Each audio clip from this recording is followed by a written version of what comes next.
Bom, amigas e amigos dos jornalistas livres, a gente está hoje aqui com a Valdete, que é advogada, jurista da AJD, Associação de Juízes pela Democracia. Né, Valdete? Queria que você se apresentasse. Hoje nós vamos bater um papo aí sobre as possibilidades de impeachment do Bolsonaro, o que está em jogo nesse processo, quais foram os crimes que Bolsonaro e Moro confessaram ter cometido, se isso pode ter alguma implicação jurídica, tanto para o Moro como para o Bolsonaro. Estamos aqui com o Emílio também. Claudete, queria que você se apresentasse aí, me falasse se eu errei alguma coisa nessa apresentação, você me fala. Tá bem, Cecília. Não, é que eu sou juíza do trabalho, tu disseste advogada, Juiz só do isso. trabalho. Mas não tem problema Perdão, nenhum. perdão. Eu sou juíza do trabalho em Porto Alegre e professora estou atualmente na presidência da AJD, que é a Associação Juízes para a Democracia, que é uma entidade que existe desde 91, veja, assim, criada bem na época da abertura democrática, em função dessa necessidade mesmo que se tinha de consolidar uma sociedade democrática, e que talvez não tenha passado ainda por um período tão assim, adverso como agora, né, em que a democracia, o pouco de democracia que a gente conseguiu construir, estivesse tão a perigo como está agora. Eu não sei se tu quer que eu já... Fala, Cecília, pode falar. A gente viu que antes do Moro sair, né, nas horas que antecederam a saída do Moro, o Moro fez uma coletiva comentando diversos processos que o Bolsonaro teria atropelado ou tentado se ter informações privilegiadas, tanto da Polícia Federal como dos processos mesmo, né, dos processos que já estavam abertos. Eu queria que você falasse para a gente, doutora, algum desses crimes que a imprensa e advogados levantaram podem levar o Bolsonaro a responder por um crime comum, por exemplo, ou a responder um processo de responsabilidade que o levaria para o impeachment. Enquanto exercendo a cadeira de presidente, né, a função de presidente da República, ele não responde por crime comum, enquanto ele estiver como presidente da República, mas responde por crime de responsabilidade, que está lá no artigo 85 da Constituição. A AJD já participou de denúncias, inclusive em nível internacional, de atos do presidente que, em tese, podem ser considerados crimes de responsabilidade. E o mais recente, antes da denúncia, né, despedida do Moro, é justamente o fato de um certo modo, incentivar as pessoas a irem para a rua e a estarem em aglomerações num momento de pandemia, com a consequência provável e estimada, pelo menos pelos órgãos de saúde, de que isso potencializa e aumenta o adoecimento e o número de mortes, como a gente está vendo acontecer no nosso país. Então, com isso eu quero dizer, Cecília, que sim, existem, para tu ter uma ideia, já 28, hoje foi protocolado mais 28 pedidos de impeachment protocolados no STF.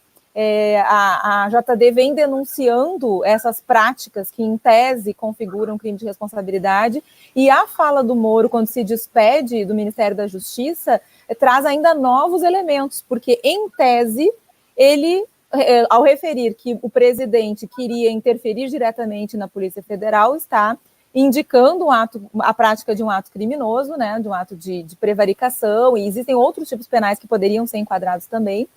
Mas quando o Moro diz que a única condição que ele colocou para assumir o ministério era que a família não ficasse desassistida, que tivesse uma pensão, o Moro está confessando a prática de um ato que, em tese, configura corrupção passiva e está atribuindo ao presidente da República um ato que, em tese, configura corrupção ativa.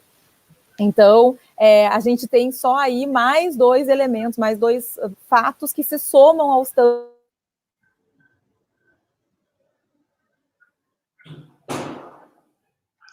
Oi, acho que interrompeu ali a fala da Valdete. Caiu um pouquinho. Volta um pouquinho, Valdete. Volta um pouquinho. Interrompeu onde, exatamente? Quando você ia falar dos crimes que o Moro teria confessado na fala dele. Sim. O Moro, na fala dele, refere à interferência do Bolsonaro junto à Polícia ou pelo menos a vontade de interferir. E é bem interessante que depois na fala do Bolsonaro ele diz que ele entende sim que ele pode ter contato direto com o que ele chama de primeiro escalão dos seus ministérios, de certo modo confessando a conduta que lhe foi atribuída por Moro e que em tese configura ato criminoso. E mais, o que me chamou mais atenção, na verdade, na fala do Moro, é que ele refere que para assumir o Ministério da Justiça, a única coisa que ele exigiu do presidente da República foi que a família não ficasse desassistida, que tivesse algum tipo de pensão.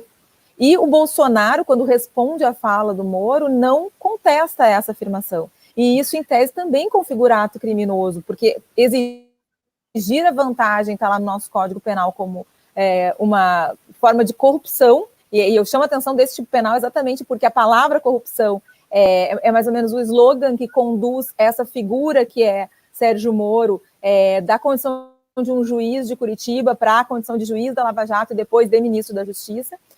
Então, pedir algum tipo de auxílio, pensão, etc., configura corrupção passiva, e dar ou oferecer esse tipo de vantagem configura corrupção ativa. Então, o fato do Moro ter declarado isso e de Bolsonaro não ter negado dá um indicativo, que tem que ser apurado, evidentemente, mas que, em tese, poderia configurar a prática de crime de corrupção pelos dois. Então, há essas denúncias somam-se a outras. Eu estava dizendo que tinha uma reportagem esses dias da Folha de São Paulo que falava de mais de 15 atos do presidente que, em tese, configurariam crime de responsabilidade, inclusive insulto a jornalistas ou veiculação de notícias falsas. Então, assim, um rol de condutas que poderiam levá-lo a responder por crime de responsabilidade, e caso configurado, então, legitimar o impeachment. Valdete, no caso do Moro, agora que ele não é mais nem juiz e nem ministro, ele sim estaria, esses crimes poderiam ser julgados na justiça comum? Esse crime, por exemplo, de corrupção passiva? Aí seria crime comum. Sim, sem dúvida. Ele não tem mais a condição nem de juiz, nem a condição de ministro da Justiça. E tem mais um crime, né? Tem mais na verdade, uma conduta que em tese tipifica crime de falsidade ideológica, porque o Moro, e isso também o presidente Bolsonaro não contesta na fala dele. O Moro diz que não assinou o decreto que afastou o diretor da Polícia Federal. E o Bolsonaro, quando responde no pronunciamento dele sobre a fala do ex-ministro da Justiça, não contesta esse ato. Isso também, em tese, configura uma prática criminosa. Valdete, no caso do Bolsonaro, todos os caminhos, o único caminho possível para retirá-lo nesse momento seria o crime de responsabilidade e que levaria ao impeachment? Ou tem alguma outra hipótese, por exemplo, por exemplo, como o PT vem tentando defender de saída total, tanto do Bolsonaro e do Mourão, existe alguma dessas possibilidades? Não, a não ser que haja renúncia, né? Que haja renúncia tanto de um quanto de outro. O que a Constituição diz é que o processo de impeachment se dá contra o presidente, inclusive a previsão é de que o vice assuma em seu lugar, como aconteceu, né, no caso da ex-presidenta Dilma. Então, essa hipótese não tem previsão constitucional, exceto se ambos abrirem mão do cargo ou se houver um processo de impeachment que retire o Bolsonaro do poder, assumindo Mourão, houver algum processo que possa retirá-lo do poder, aí sim. Na verdade, o que se está comentando é sobre a possibilidade de chamar novas eleições, só que isso depende de uma reforma da Constituição. Isso depende de uma alteração das regras constitucionais. Atualmente, da forma como a nossa Constituição está redigida hoje, não há essa possibilidade. Não há nenhuma possibilidade dentro da nossa Constituição que permita uma chamada de eleição fora da época, fora de época, ou que antecipe as eleições? Não, na hipótese que nós temos agora, no momento atual do governo, não. O processo de impeachment legitimaria que o vice assumisse o lugar do presidente. Deixa eu te fazer uma pergunta que muitos leitores fazem, porque tem a história que depois de 2 anos de mandato, poderia ter novas eleições. Muitas pessoas falam isso, né? Nas redes e tal.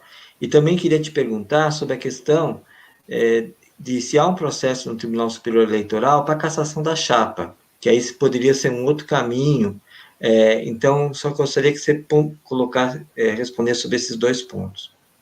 Mas esse é um outro caminho, bem como tu disseste, né, Emílio? Esse é um outro caminho. O caminho da cassação da chapa, bom, aí sim, destituiria toda a chapa. Não é esse caminho não está sendo adotado agora, pelo menos não existe nenhuma notícia de que haja qualquer chance de cassação da chapa, até porque, embora a gente tenha a CPI das fake news, que talvez possa gerar algo nesse sentido, no momento atual, a perspectiva, não há uma perspectiva concreta nesse sentido. A perspectiva concreta é ou a renúncia ou um processo de impeachment.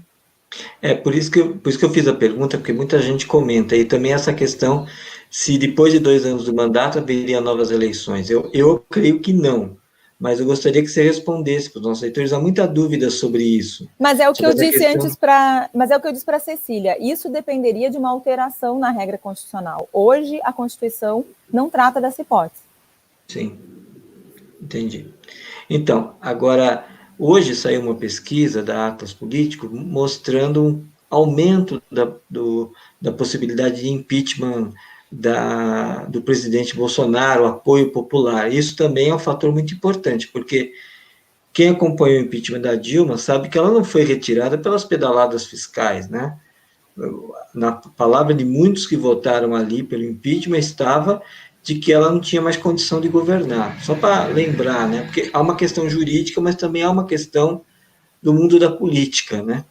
Então eu queria que você também avaliasse um pouco essa questão da deterioração do Bolsonaro, da popularidade dele, criando condições para que haja um impeachment, se não agora, mas à frente, né?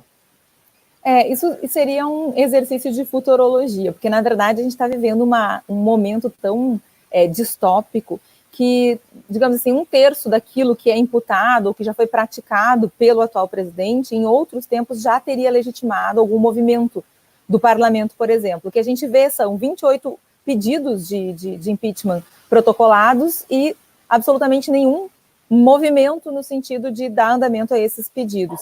Caiu a popularidade do presidente, é verdade, mas não num patamar tão significativo que legitime acreditarmos que esse panorama vai mudar em pouco tempo. Por outro lado, Emílio, a gente tem novidade todos os dias, né? A JD, por exemplo, está acompanhando e tentando responder ao que está acontecendo. A cada dia surge um fato novo. Nós tivemos, por exemplo, o afastamento do ministro da Saúde, que foi algo que já causou um certo impacto, porque a gente sabe, né, que as motivações talvez também não tenham sido tão republicanas. Agora, esse pedido de demissão, esse pedido de afastamento do Moro, mas mesmo assim, eu vi a pesquisa de hoje, a alteração que se tem, né, da popularidade do presidente, não, e tem mais um fator, né, que eu acho que é muito relevante, que pesou na época da ex-presidenta Dilma, é que havia uma parcela da mídia que, digamos, atinge as famílias, que detém o monopólio, né, da transmissão aberta, como se diz, que estava mais ou menos fechada em torno da ideia de que precisava trocar o presidente, a presidenta, no caso. E hoje nós não temos isso, hoje nós temos uma espécie de guerra entre esses concessionários do serviço público, de televisão, sobretudo, e aí nós temos um canal que, digamos assim, adotou a teoria de que é preciso trocar o presidente, mas por razões, né, que talvez em outro momento até a gente possa conversar, mas que talvez não sejam a preocupação com o que realmente está acontecendo no Brasil, que eu acho que é isso que a gente tinha que estar falando aqui, né? Por que é tão grave que se mantenha um governo que aposta na eliminação das pessoas, na possibilidade que as pessoas morram, que não está fazendo absolutamente nada para salvar os pequenos e médios empresários que estão sofrendo com a pandemia, que está demorando para alcançar um auxílio emergencial irrisório de R$600, que não adota outras medidas que possam, de algum modo, fazer com que a sociedade brasileira resista melhor ao que a gente está vivendo. Na verdade, a gente tem os meios de comunicação divididos, a gente ainda tem meios de comunicação que atingem de uma forma muito efetiva a população e que continuam, digamos, validando esse governo. Olha, deixa eu te fazer uma última questão, depois eu passo para a Cissa. E o Rodrigo Maia, por que ele está segurando os pedidos de impeachment, porque eu vi que a BJ, a Associação Juízes pela Democracia, fez uma manifestação sobre isso. Acho que era importante você colocar sobre isso. Pois então, essa é uma pergunta que a gente precisava fazer para ele, né? Porque existem algumas, assim, a gente consegue intuir algumas coisas. Existe uma agenda ultraliberal que anda paralela à agenda conservadora, digamos assim, que foi anunciada durante o processo eleitoral e que é prioridade para esse governo. Mas existe uma agenda ultraliberal que talvez não seja nenhuma peculiaridade desse governo. O que eu quero dizer com isso é que talvez se outro tivesse ganhado essa agenda, estivesse aí de qualquer modo, que, bem ou mal, o parlamento está empenhado em tocar. E qualquer instabilidade política, a gente sabe, prejudica esse funcionamento, né, da aprovação de legislações que, em resumo, retiram direitos e promovem outras alterações que não vão no sentido de... Aí deu um ruído forte agora. Passou. Que não vão no sentido de distribuição de renda, de Estado Social, nem nada. Pelo contrário, que vão no sentido do desmanche do Estado Social. Dou um exemplo, tá? Na semana passada, enquanto acontecia, várias coisas aconteciam, como participação do presidente em um ato pedindo a volta do AI-5, o afastamento do ministro da Saúde, etc., o parlamento fez uma sessão até de madrugada para aprovar a MP 905, que é a MP da carteira verde e amarela, que, se vocês olharem lá, não tem absolutamente um único artigo que possa servir para enfrentamento da pandemia que a gente está vivendo. Nenhum único artigo. O que tem lá é uma nova reforma trabalhista que aprofunda em muito aquele desmanche que nós tivemos com as alterações feitas na CLT em 2017. Por quê? Porque a Câmara de Deputados, eu estou falando da Câmara de Deputados, fez uma sessão que passou das 3 da manhã para aprovar porque a MP caducaria no dia 20 de abril. E, por força de um movimento muito grande que houve de bastidores, de entidades, inclusive da JD, o Senado acabou desistindo de colocar em pauta a MP, e aí, no último dia de prazo de vigência, o presidente revogou a MP com a esperança de que poderia, deste modo, burlar a regra constitucional do artigo 62. Quer dizer, talvez, Emílio, isso nos dê um pouco a noção de por que o parlamento não está preocupado em enfrentar as questões que certamente estão colocadas nesses 28 pedidos de impeachment.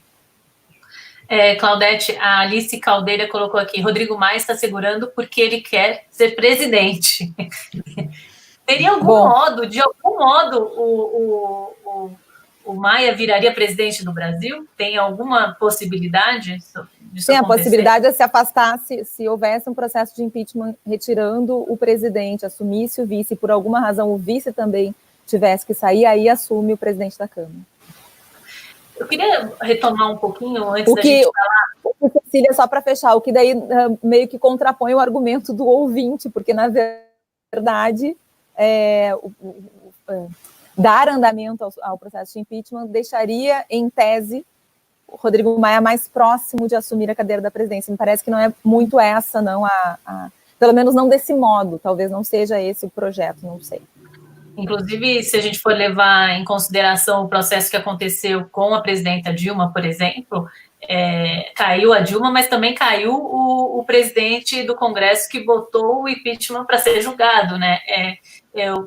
Tem teses que falam também sobre uma tentativa de se autoproteger num futuro que estaria desconhecido para o Rodrigo Maia, né? É uma das possibilidades, alguma das análises que eu já ouvi também, assim. Ele também tem processos abertos, né? E também tem o futuro incerto num contexto de caos, né, institucional aí na presidência. Mas sabe o que eu queria, antes da gente retomar essa questão da carteira verde e amarela e dos processos de desmanche dos direitos dos trabalhadores com você, Valdete, eu queria te fazer uma pergunta, porque você mesmo colocou que a JD veio no início da década de 90, né? Então, quando o Brasil saía de um processo de uma ditadura claramente militar, né? Eu queria que você colocasse, como presidenta da AJD, como que vocês têm visto, se há realmente um golpe aí sendo gestado, se há essa possibilidade do Brasil virar de novo uma ditadura, se isso é um jogo aberto dentro das discussões hoje no país.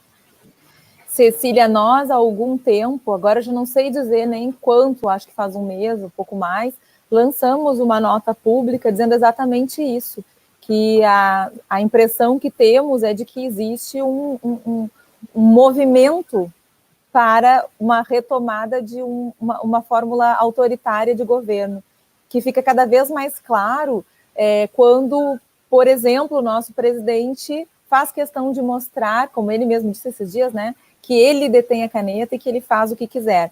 E o que a gente está assistindo, e é isso que a JD tem denunciado com muita insistência, que nós temos à frente do governo federal um presidente que tem feito coisas que são apontadas como incompatíveis com o cargo que ele exerce, mas as instituições que o cercam não estão respondendo a isso com, digamos assim, com a gravidade que o tema merece. Nem o Poder Judiciário, pela sua mais alta corte, e muito menos o Parlamento, que, como a gente acabou de dizer, não processa os pedidos de impeachment contra Jair Bolsonaro. E por que a gente enxerga nisso um movimento no sentido de, talvez, de uma tentativa de modelo autoritário? Não dá para dizer assim, de uma volta ao que já aconteceu no Brasil, porque acho que a gente nunca volta àquilo que a gente já teve, sempre tem características diferentes. Mas porque a aposta muito clara do governo é no caos social. Veja, quando a gente tem uma pandemia e uma orientação da Organização Mundial da Saúde para que as pessoas fiquem em casa, para que as pessoas não se aglomerem, e o presidente da República diz que as pessoas devem ir para a rua, que as crianças precisam voltar para a escola, que a economia não pode parar, ou aposta numa MP como a 936, que reduz salário para quem no Brasil já recebe, na sua maioria, entre 1 e 3 salários mínimos, é muito clara a aposta, não só no rebaixamento das condições de vida de quem vive do trabalho, mas também no prejuízo ao consumo. E prejuízo ao consumo é prejuízo à economia interna. Ou seja, uma aposta em medidas que vão prejudicar todo mundo que vive dentro da sociedade brasileira. E aí a gente fica pensando, e por isso esse posicionamento da JD. A quem serve? Né? Por exemplo, aos pequenos e médios empresários que realmente empregam no Brasil, não serve. Não serve que as pessoas percam capacidade de consumo, assim como não serve que eles tenham que fazer empréstimo bancário para pagar salários, como outra MP sugere, acho que é a 946, e tenham que pagar esse empréstimo em 36 meses, porque eles não sabem nem se eles vão estar produzindo, né, a tempo de ter um caixa para dar conta das despesas ordinárias e para pagar o empréstimo bancário. Então, assim, essas medidas, essas apostas que o governo está fazendo, não servem a quem emprega no Brasil. Servem menos ainda a quem trabalha, quem vive do trabalho que faz no nosso país. Então, a quem serve? E aí, quando a gente estuda história, Cecília, a gente vê com muita clareza que a aposta no caos social é o caminho mais rápido para a instauração de um governo autoritário. Porque quando as pessoas estão com medo e desestabilizadas, qualquer solução parece ser uma solução eficiente. Então, se chega alguém e diz, não, deixa comigo, não precisa ter eleição, não precisa nada, deixa que eu tomo conta disso aqui agora, essa proposta fica mais palatável quando há um desamparo e um desespero muito grande na sociedade. O que você quer? Eu ia só fazer uma pergunta, só para encerrar essa coisa do impeachment, dizendo que há pressões do Supremo Tribunal Federal, provocada por advogados, para que o Rodrigo Maia se pronuncie sobre os processos de impeachment. Né? Então, acho que só para fechar essa coisa do impeachment, talvez seja interessante abordar isso, antes da gente passar para as MPs. Quer falar, Valdete? Eu não entendi qual é a pergunta. Eu vi que ele comentou que há uma pressão. Há uma pressão dos ministros do Supremo para que o Rodrigo Maia se manifeste. Você acha que isso vai ser eficiente para que, pelo menos, ele diga se os processos, os 28 processos vão andar, não vão andar, porque ele tem que se manifestar, né?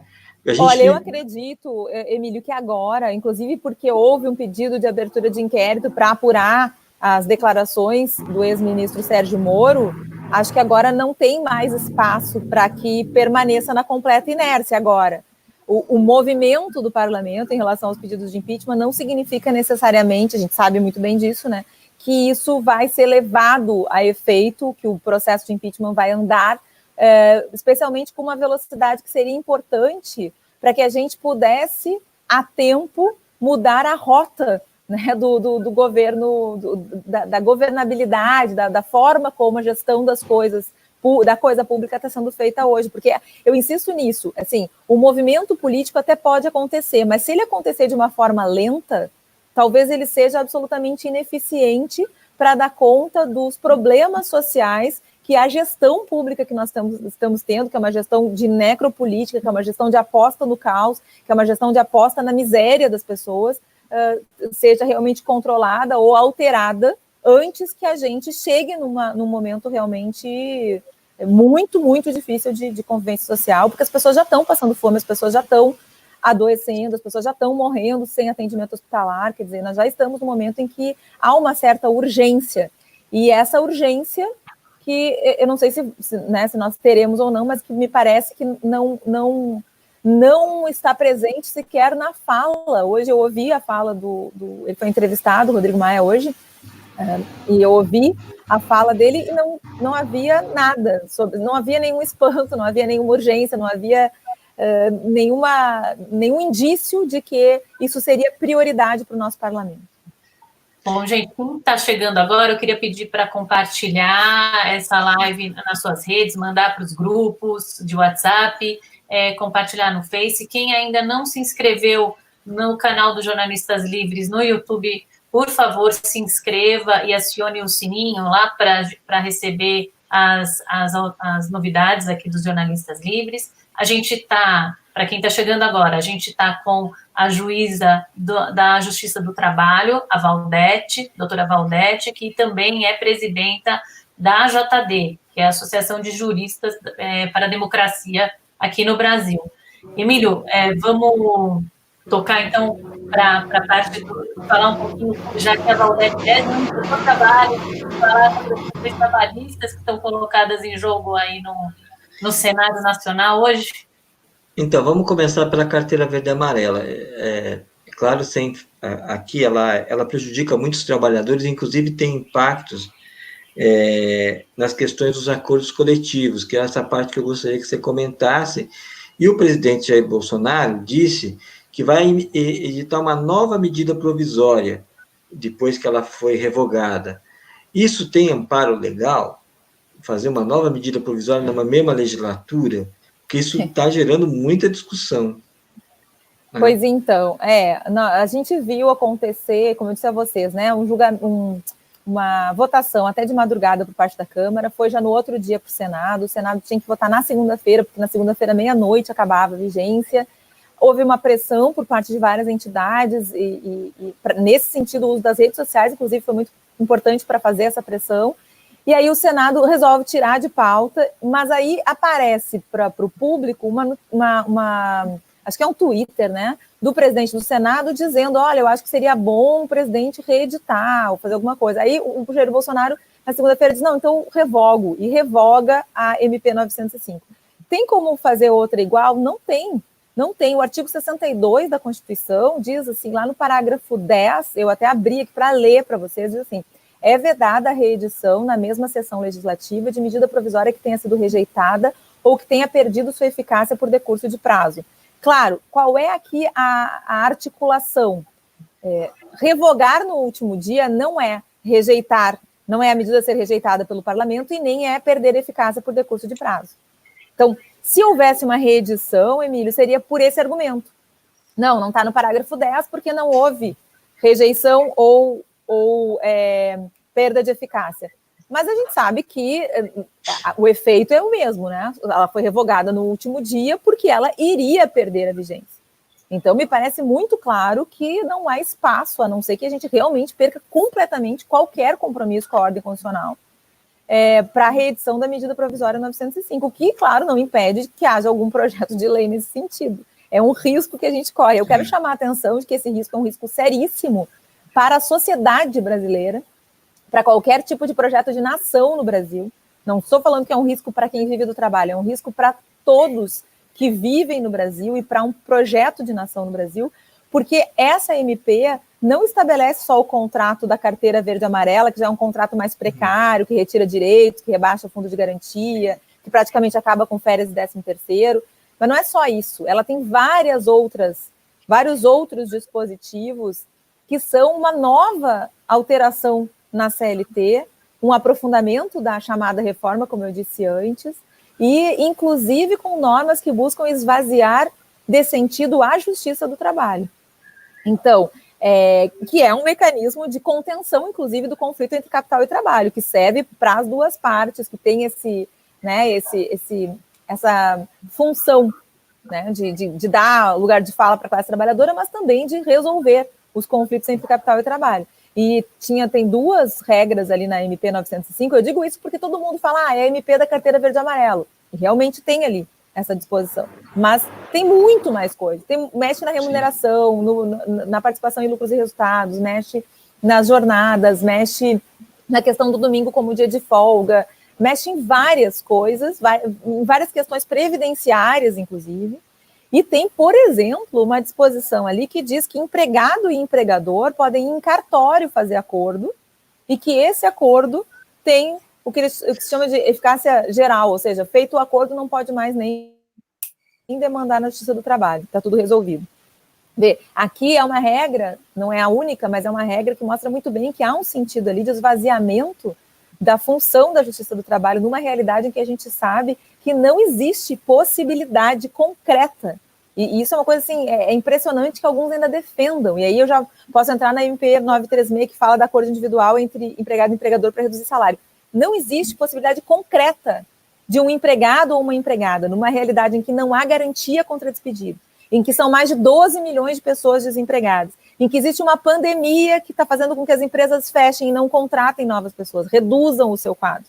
Numa realidade como essa, nem numa realidade normal, mas numa realidade como essa, principalmente, não há a menor condição de um acordo individual entre empregado e empregador ter uma validade, se ele restringir ou retirar direitos, por uma razão muito simples. Quem depende do trabalho para sobreviver não pode abrir mão do emprego que tem. Então, vai aceitar qualquer condição. Veja a MP 936, que estabelece o acordo individual entre empregado e empregador. Com base nessa MP, já teve mais de 1 milhão de acordos registrados junto ao governo, porque a MP diz que tem que registrar o acordo lá para poder receber o tal benefício emergencial que a mesma medida provisória estabelece com um monte de cálculo e um monte de questões burocráticas que vai ser pago ao trabalhador sob a forma desse salário reduzido. Esse 1 milhão, mais de 1 milhão de pessoas que assinou esses acordos, com certeza assinou porque estava diante da possibilidade de perder o emprego. Quer dizer, é muita ingenuidade ou muita perversidade acreditar que essas pessoas, numa realidade como a nossa, e isso não é culpa ou responsabilidade da pandemia, da Covid-19, não. Nós já estávamos numa realidade assim. Numa realidade como a nossa, em que a gente tem desde 2016 índice de desalentados. Pensa só, Emílio, qual é o país decente e com políticas públicas que promovam o mínimo de decência na vida das pessoas, que vai ter índice de desalentados. Nós temos desde 2016 um índice de desalentados, que são as pessoas que não têm emprego e que desistiram de procurar emprego. Nós temos 40% da classe trabalhadora vivendo na informalidade. E nós temos mais de 12 milhões de pessoas que estão desempregadas. Então, numa realidade como essa, qual é a condição de liberdade de vontade que alguém vai ter para aceitar ou não o rebaixamento dos seus salários e rebaixamento da jornada, correspondente da jornada na forma dessa MP. Então, essas medidas provisórias, e a MP 905 era um pouco isso também, porque também tinha também uma regra lá para dizer que o acordo individual prevaleceria sobre acordo coletivo ou sobre lei, mesmo quando fosse prejudicial ao trabalhador. Essa insistência em legislar sempre desamparando quem trabalha e, portanto, negando um histórico de conquistas que a gente tem, que são poucas, inclusive, né? Mas que a gente conseguiu ter ao longo das décadas, do século XX até agora no nosso país, revela uma política que tem um propósito muito claro, uma escolha política com um propósito muito claro, que é um propósito contrário a qualquer projeto de nação que a gente possa ter no país. É um propósito de política que assume a possibilidade de fazer terra arrasada, porque retira salário, retira limitação de jornada, retira direitos e, com isso, retira capacidade de consumo e, com isso, adoece, com isso, cria na sociedade um esgarçamento do tecido social, que, eu repito, é prejudicial para todo mundo. E eu insisto nisso porque a gente sempre ouve falar, né, tá defendendo o trabalhador, já tem direito demais no Brasil. Então tá bem, então vamos esquecer a questão humanitária e vamos pensar na empresa, né? Tão importante pensar na empresa, afinal, sem empresa não tem empregos. Beleza, perfeito, vamos lá, vamos pensar na empresa. Qual é a empresa que sobrevive, a pequena e média empresa que sobrevive sem consumidor? Não tem como, o capitalismo não consegue sobreviver sem consumidor.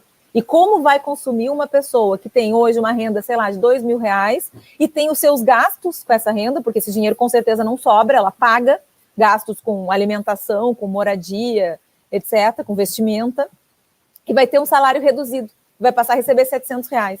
Essa pessoa vai se endividar, o que significa dizer que ela não vai consumir agora, porque vai se endividar, e não vai consumir no futuro próximo, porque vai ter que dar conta desse endividamento. Quando, se tudo isso passar e ela voltar a ter o salário integral, ela vai ter que dar conta de pagar o cartão de crédito que já está estourado. E aí ela não vai consumir. E aí as empresas perdem. E é uma política, né, Valdete, que vai contra a própria Constituição de 88, né? E é por isso que eles têm essa necessidade de toda vez voltar para mudar as regras que estão em jogo, né? É impressionante que como no Brasil, essa coisa do direito adquirido, ele é vulnerável, né? Isso foi tanto para a questão previdenciária. Aqui no estado de São Paulo, a gente viu um prazo curtíssimo para a implementação das novidades que a reforma previdenciária trouxe. No âmbito nacional teve um prazo maior, mas mesmo assim é uma retirada permanente de direitos, e o que eles dizem é que a Constituição não cabe no Brasil. Eu não sei se é o Brasil que não cabe na Constituição, enfim, mas é como se os próprios legisladores e o governo não tivessem a necessidade ou o dever de cumprir a Constituição. E é mais, Cecília, do que a Constituição, porque a Constituição daqui a pouco também vai ser descosturada, não se sabe, já foi, né? Veja, por exemplo, o sistema de seguridade que nós praticamente implodimos com a emenda constitucional 103 ano passado, que é a chamada reforma da Previdência, aquilo ali era um projeto. Aquilo ali era um projeto de sociedade, era um projeto de sociedade que parte de um pressuposto de solidariedade, de que quem está trabalhando agora vai garantir a aposentadoria de quem vai trabalhar no futuro, de que quem trabalha contribui para que quem não pode trabalhar porque está doente, porque não tem condições de trabalho, possa ter uma renda e com isso não morra de fome. É um projeto de convívio humano, é um convívio humano solidário. É isso que a gente fez em 88, a gente firmou um projeto social de que nós teríamos um convívio humano mais solidário, que seguiria nas mesmas bases do sistema que a gente tem hoje, né, nas mesmas bases do sistema capitalista, mas que teria como parâmetro essa ideia de solidariedade. E o sistema de seguridade social é exatamente o símbolo disso. O que a gente faz? A gente destrói para fazer com que as pessoas necessariamente, daqui a um tempo, e é isso que vai acontecer se nós não revogarmos a emenda constitucional 103, daqui a um tempo as pessoas necessariamente terão de migrar para sistemas de capitalização. Quem tiver essa opção, que vai ser cada vez um número menor de pessoas, porque a maioria vai estar trabalhando para se alimentar, porque nós temos uma redução dos valores das remunerações no nosso país cada vez maior. Agora, isso vai significar o quê? Você acha que tem a possibilidade de revogar a reforma da Previdência?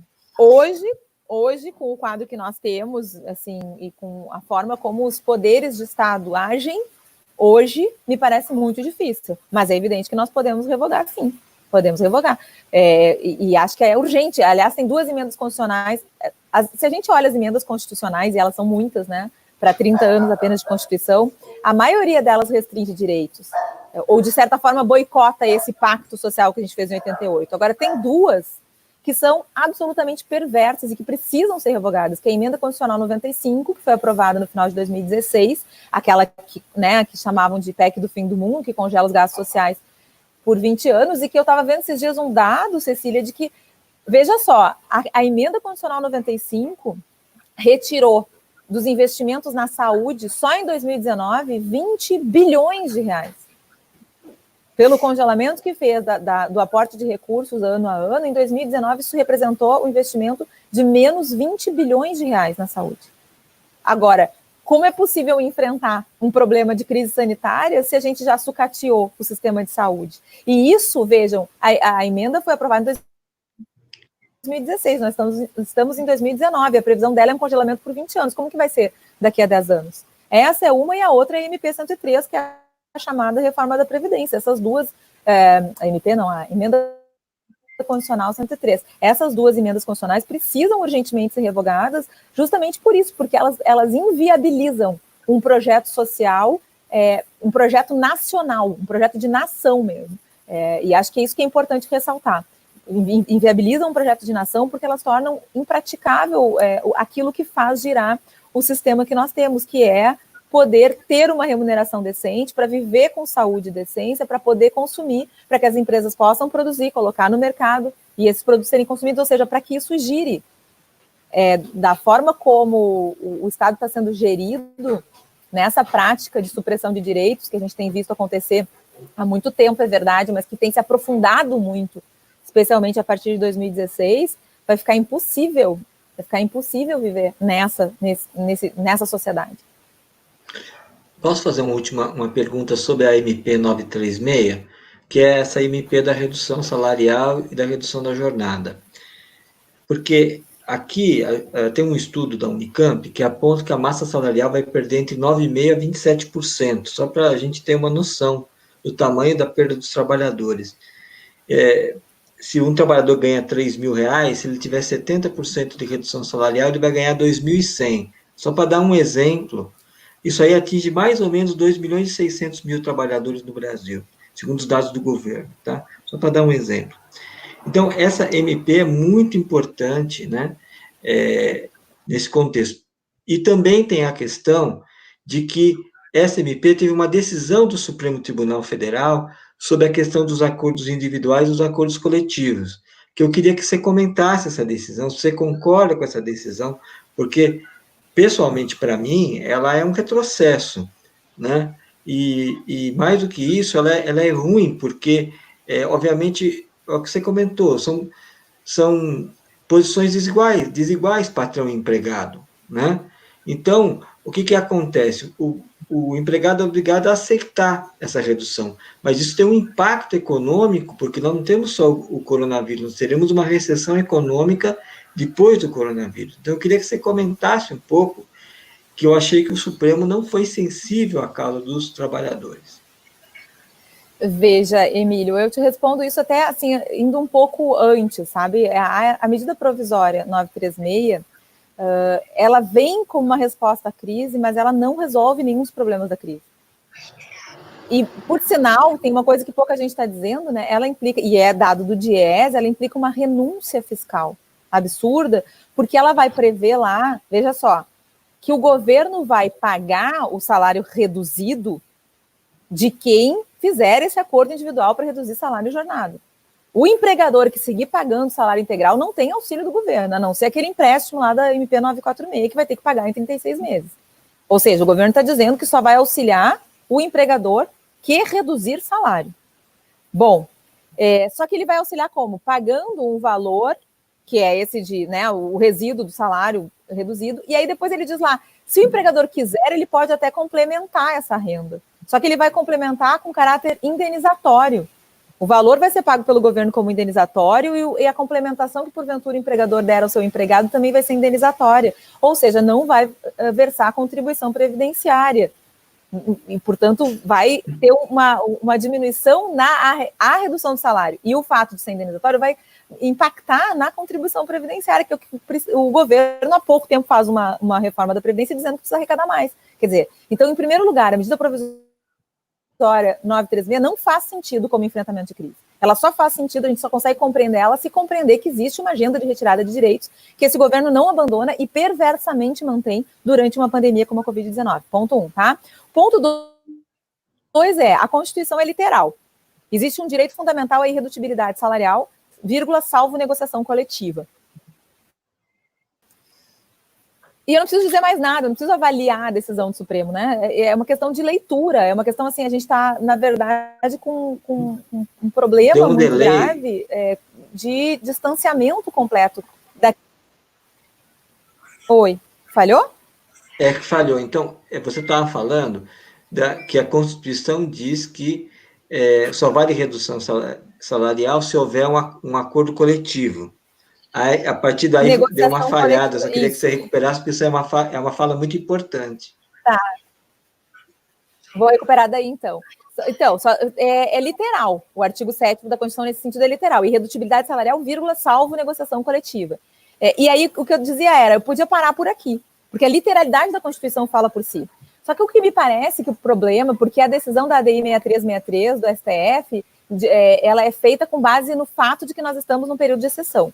Né? É isso que é dito no voto que é divergente, que acaba sendo vitorioso, do ministro Alexandre de Moraes, é que num momento de exceção como esse, é preciso adotar medidas de exceção. Bom, mas antes de falar nisso, o que me preocupa mais, Emílio, e que eu acho que revela um pouco essa dificuldade que a gente tem de compreender que nós estamos boicotando esse projeto de sociedade solidária, um pouco mais solidária, um pouco menos individualista, num momento em que isso pode ser fatal para as pessoas, pode significar a morte das pessoas, é que tão logo a medida provisória foi publicada, já entrou uma ação direta de inconstitucionalidade. Quer dizer, por que provocar o Supremo Tribunal Federal sobre algo que deveria ser examinado na prática das relações de trabalho, com amadurecimento, com calma, no primeiro grau de jurisdição? Então, essa é a primeira análise que me parece que precisa ser feita. Há um equívoco, porque daí existe uma pressão também sobre o STF, a gente sabe disso, de que ele responda de forma excepcional a um período de exceção. Claro que se a gente for analisar decisões adotadas pelo STF em outras situações relativas ao direito do trabalho, a gente vai ver que mesmo em períodos de não exceção, houve uma compreensão, digamos, muito liberal, talvez seria o termo, dos direitos trabalhistas. Mas aqui a questão provoca-se de imediato, e aí a discussão, e esse é o segundo ponto, o terceiro ponto que eu quero enfatizar, a discussão fica entre se é por negociação coletiva ou por acordo individual, porque a MP fala em acordo individual e a Constituição fala em negociação coletiva, só que o grande problema em tempo de pandemia, não tem como reduzir salário, porque reduzir salário significa tirar das pessoas a possibilidade de alimentação adequada, de vestimenta adequada, de moradia adequada, significa endividar as pessoas. Então, o que a gente tinha que estar discutindo, e é isso que me parece, a gente tinha que estar discutindo, poxa, tudo bem, então, se há um momento de pandemia em que as pessoas estão se sentindo já desamparadas, em que as pessoas aumentam, porque existem também dados que mostram que aumenta a despesa das famílias brasileiras, porque todos os membros da família passam o dia inteiro em casa, então não tem a merenda da escola, não tem o lanche do trabalho, e as pessoas acabam gastando mais. Num momento como esse, se aquela regra do artigo 7º vale, irredutibilidade salarial salvo negociação coletiva, ela tem que valer como uma medida excepcional, sim, mas não para um momento em que a remuneração é condição para a sobrevivência com ainda mais força do que seria num tempo normal. Entende o que eu quero dizer? Num período de pandemia, nós não poderíamos sequer estar cogitando a aplicação dessa regra. Porque as pessoas usam, as pessoas comem, literalmente. A Constituição, no artigo 100, diz que salário é alimento. O que a gente precisa compreender é que as pessoas literalmente comem o salário. Quem ganha R$2.000, R$3.000 por mês, gasta isso em supermercado. A gente sabe disso. Então, o que a gente está tirando? Na verdade, a gente está tirando alimento da mesa das pessoas. A gente está fazendo com que as pessoas comprem, como um amigo meu esses dias falou, ele disse assim, eu estou à base de miojo. Está fazendo com que as pessoas comprem uma alimentação talvez não tão saudável, ou que se alimentem de forma pior, ou que, enfim, sofram privações num momento em que elas estão sujeitas a uma doença física e também a uma doença psíquica, porque ficar em isolamento físico não é uma coisa muito simples, não. É uma coisa que muda e que nos afeta em vários sentidos que a gente não consegue nem, talvez, dimensionar enquanto está vivendo, e que a gente ainda vai ter que dar conta disso no futuro próximo. E aí, nesse momento, a atitude do governo é reduzir salário. E aí a atitude do Poder Judiciário é dizer, beleza, como é exceção, reduz salário, porque afinal de contas o importante é manter o emprego. Mas eu repito, não há nenhuma lógica em manter o emprego retirando das pessoas a possibilidade de consumo. Então a gente está retirando a possibilidade de uma alimentação saudável e está retirando das pessoas a possibilidade de consumo. Isso não há perspectiva de análise em que isso possa ser positivo para a economia nacional. É desumano e não é positivo para a economia nacional. Odete, num caso como esse, em que até mesmo o STF decide ou toma uma decisão que vai contra, como você mesmo falou, um princípio constitucional, fica estabelecido que o STF propôs, decidiu, ali analisou, né, nesse momento, ou futuramente isso pode voltar a ser uma discussão e aí criar uma instabilidade maior ainda? Por exemplo, um juiz do trabalho pode, apesar da decisão do ministro, tomar uma posição que vá na linha da Constituição, mesmo assim? Veja só, Cecília, direito é discurso, né? Então, eu posso te responder isso te dizendo duas coisas que são aparentemente contrárias, mas que são complementares. Primeiro, não há como decidir contra a decisão do Supremo.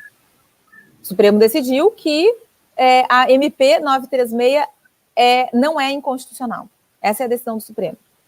E, então, a MP 936, na ótica da Corte Constitucional, que tem a palavra final para falar sobre isso, não é inconstitucional. Ponto. Mas nada impede, ao contrário, é um dever dos juízes e juízas analisarem no caso concreto se aqueles acordos individuais ferem ou não ferem a Constituição e a própria CLT, por várias razões diversas. Por exemplo, se num caso concreto se verificar que essa redução de salário imposta por acordo individual acabou atingindo de forma essencial outro direito fundamental, pode haver o afastamento da validade desse acordo em função do prejuízo que causou, por exemplo, a alimentação daquela família. Ou se verifica que naquele caso concreto o acordo foi feito, mas não há como aferir se teve redução de jornada, por exemplo, perceba, o juiz ou a juíza não estariam examinando a constitucionalidade da medida provisória para dar conta de um momento de exceção, mas poderiam sim descaracterizar aquele acordo em função de, por exemplo, não se conseguir verificar na prática se houve redução de jornada. Porque, veja, num momento de isolamento físico, a maioria dos trabalhadores e trabalhadoras que estão tendo os salários reduzidos por esses acordos estão trabalhando em teletrabalho. E a reforma de 2017 disse que teletrabalhador não precisa ter registro escrito de jornada. Como vai se aferir? Porque, assim, o que a MP está autorizando? Redução de salário e de jornada, nos mesmos percentuais. Então, se o trabalhador ou a trabalhadora trabalha 8 horas e teve uma redução de 50%, ele só pode trabalhar 4. E se não conseguirem demonstrar que o trabalhador ou a trabalhadora trabalharam só 4 horas, pode ser que, no caso concreto, esse acordo seja desconstituído. Tu entende o que eu quero dizer? O que eu quero te dizer com isso, especialmente para quem está nos ouvindo, para quem é leigo, para quem é empresário, que pode ter achado, assim, num primeiro momento, que a redução de salário seja a solução, né, a salvação da lavoura. Em primeiro lugar, pensar que reduzir salário é reduzir consumo, então isso vai refletir nas empresas ali na frente. Em segundo lugar, compreender que a decisão do Supremo não elimina, né, o que o pessoal do direito gosta de chamar de insegurança jurídica. Não elimina, porque existem várias questões em torno desse acordo que só vão poder ser aferidas no caso concreto. E eu, assim, eu tenho convicção, né, de que isso vai resultar em demandas trabalhistas, porque retirar a capacidade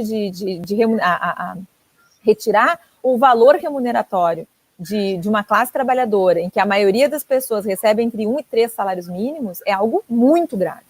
Então, é bem previsível que isso acabe acarretando problemas graves para quem vive do trabalho que venham a ser discutidos posteriormente na Justiça do Trabalho. E aí a análise vai ser no caso concreto.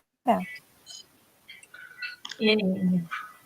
Não, então, eu acho que a gente conseguiu dar um panorama, né, das medidas provisórias. Eu acho que teria muito mais outros temas a abordar das medidas, porque é muita maldade o que eles estão fazendo, e assim, mas eu acho que a gente conseguiu dar esse panorama. Não sei se você quer que aborde mais algum outro tema, ou se a gente dá uma parada por aqui. A gente já está, por incrível que pareça, mais de 50 minutos online.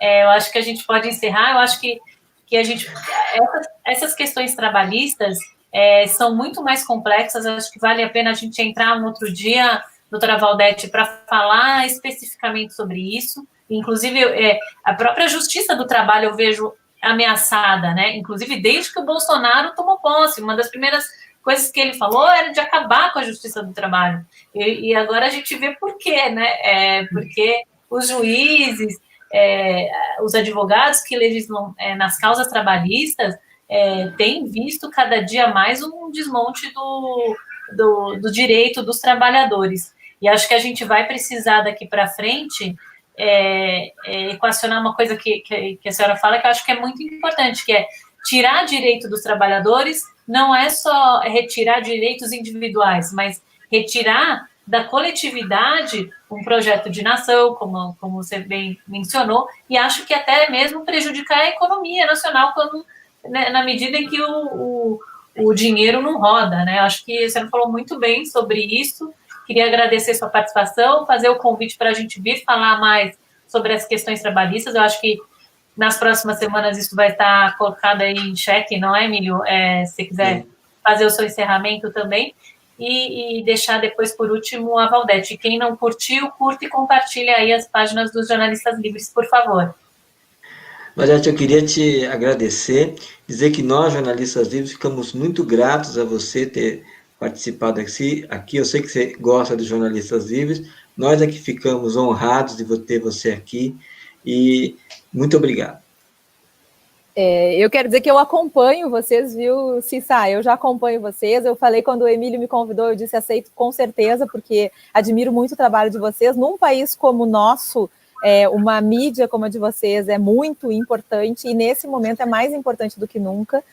Concordo contigo, o trabalho está na centralidade das relações sociais, e há uma urgência, Cissa, da gente compreender, né, o que está acontecendo no nosso país e conseguir enxergar, afinal de contas, o que a gente está fazendo, contribuindo ou não, para ter um tipo de sociedade que a gente consiga viver, ou para ser agente do caos. Então, eu estou à disposição de vocês para conversar mais sobre isso quando vocês quiserem. A JD está à disposição de vocês também, e agradeço muito esse espaço. Espero que tenha outras oportunidades.